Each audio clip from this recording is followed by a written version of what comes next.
Assalamualaikum dear student. I hope you all are fine. In the previous lecture we covered increment and decrement operators, but in today's lecture we are going to discuss the most important topic, loop and its type. So let's start. What is loop? A loop is a part of a program in which one or more statement are executed repeatedly. यानी कि loop में हमारे साथ एक या एक से ज़्यादा स्टेटमेंट रिपीटली एग्जीक्यूट होते हैं, यानी कि बार बार एग्जीक्यूट होते हैं. This statements keep running until a specific condition remains true or for a fixed number of time.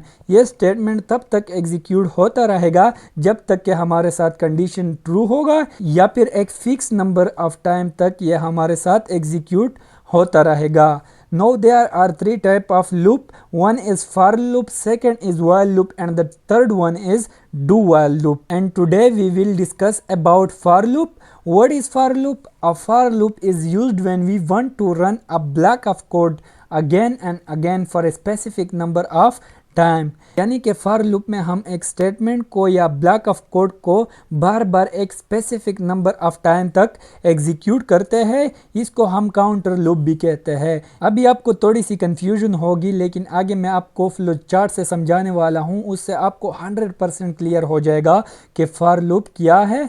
चलो अब इसके सिंटैक्स को समझते हैं कि इसका सिंटैक्स कैसे होता है. सबसे पहले हम क्या करते हैं, इनिशियलाइजेशन करते हैं, यानी कि इसमें हम वेरिएबल को कोई वैल्यू असाइन करते हैं. और ये पार्ट जो है इनिशियलाइजेशन का, ये हमारे साथ ऑप्शनल होता है. अगर हमने ऊपर वेरिएबल को कोई वैल्यू असाइन की होगी तो यहाँ पर इनिशियलाइजेशन करना ज़रूरी नहीं होता. यहाँ पर सिंपल हम सेमीकोलन लगाकर इसको क्या करेंगे, कंडीशन देंगे. कोई भी कंडीशन आप दे सकते हैं और उसके बाद हम क्या करेंगे, इंक्रीमेंट या डिक्रीमेंट करेंगे. इसको हम क्या कहते हैं, अपडेशन पार्ट भी कहते हैं. और उसके बाद हम सिंपली लूप्स बॉडी लिखेंगे.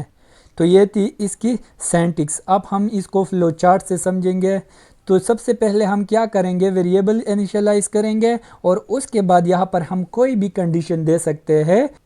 अगर कंडीशन ट्रू होगी तो ये क्या करेगा, बॉडी ऑफ लूप में जाएगा और उसके बाद इंक्रीमेंट या डिक्रीमेंट होकर वापस कंडीशन में आ जाएगा. और अगर कंडीशन फिर भी ट्रू होगी तो ये वापस बॉडी ऑफ लूप में आएगा और इंक्रीमेंट या डिक्रीमेंट होकर फिर से कंडीशन में चला जाएगा. और ये इसी तरह बार बार एग्जीक्यूट होता रहेगा जब तक हमारे साथ कंडीशन ट्रू होगी.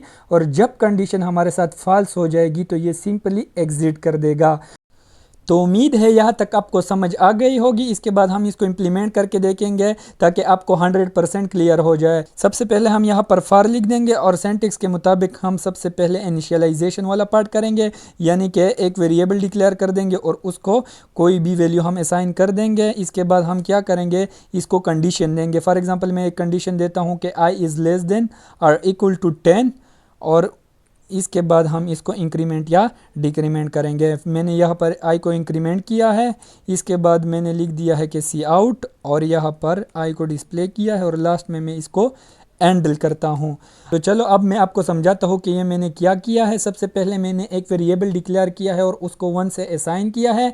और उसके बाद मैंने इसको कंडीशन दिया है कि अगर आई हमारे साथ 10 से लेस हो या फिर 10 के बराबर हो तो ये सिंपली इसको डिस्प्ले करे. यानी कि मिसाल के तौर पर हमने सबसे पहले 1 से स्टार्ट किया है तो 1 हमारे साथ 10 से लेस है तो ये क्या करेगा, सिंपली 1 को डिस्प्ले कर देगा. और उसके बाद ये न्यू लाइन में आ जाएगा और न्यू लाइन के बाद ये 1 डिक्रीमेंट हो जाएगा, यानी कि ये जो 1 है ये 2 बन जाएगा. और उसके बाद ये कंडीशन में आकर फिर से चेक करेगा कि ये ट्रू है या फॉल्स है. तो 2 हमारे साथ ट्रू है और फिर से हमारे साथ ये 2 को प्रिंट कर देगा और 1 इंक्रीमेंट होकर 3 बन जाएगा और फिर चेक करेगा कि कंडीशन हमारे साथ ट्रू है. और इसी तरह ये चलता जाएगा और जब तक कंडीशन हमारे साथ फॉल्स नहीं होता. फॉर एग्जांपल अगर हमारे साथ 11 तक पहुंच जाएगा तो 11 को जब हम चेक करेंगे तो वो ना तो 10 के बराबर है और ना 10 से लेस है, मतलब कि कंडीशन यहाँ पर फॉल्स हो जाएगा और ये सिंपली एग्जिट करेगा. अब हम इसको एग्जीक्यूट करके देखते हैं कि हमारा रिजल्ट क्या आता है. तो अगर यहाँ पर आप लोग देख लो तो सबसे पहले हमारे साथ क्या प्रिंट हुआ है, 1 प्रिंट हुआ है और उसके बाद 2 और 3 4 5 6, यानी कि जब तक हमारा कंडीशन ट्रू होगा ये यहाँ पर डिस्प्ले होता जाएगा. और जब कंडीशन फॉल्स हो जाएगा तो ये सिंपली एग्जिट कर देगा. यानी कि अगर हम देख ले तो 10 के बाद 11 आता है और 11 पर हमारा कंडीशन फॉल्स हो जाता है तो ये सिंपली एग्जिट हो जाएगा. तो चलो अब एक और एग्जांपल करते हैं। फॉर एग्जांपल मैं चाहता हूं कि 15 से 1 तक जितने भी नंबर है डिसेंडिंग ऑर्डर में वो हमारे साथ स्क्रीन पर प्रिंट हो जाए। तो उसके लिए हम क्या करेंगे, ये जो आई है इसको हम 15 से इनिशियलाइज कर और इसके बाद ये जो कंडीशन है इसको हम क्या कर देंगे, आई ग्रेटर देन 0 कर देंगे। और यहाँ पर चूंकि के डिसेंडिंग ऑर्डर में है तो इसको हम क्या करेंगे, डिक्रीमेंट कर देंगे और बाकी प्रोग्राम हमारा वैसे ही होगा। तो चलो अब इसको एग्जीक्यूट करके देखते हैं कि हमारा रिज़ल्ट क्या आता है। तो हमारा रिज़ल्ट कुछ इस तरह आएगा कि सबसे पहले 15, 14, 13, ये देखो बिल्कुल 15 से 1 तक डिसेंडिंग ऑर्डर में प्रिंट हो चुका।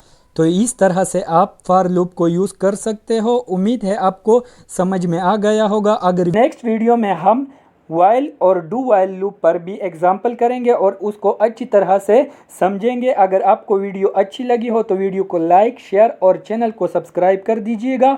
और इसमें अगर कोई प्रॉब्लम हो तो आप कमेंट कर सकते हो, मैं आपको टाइम पर रिप्लाई दूंगा।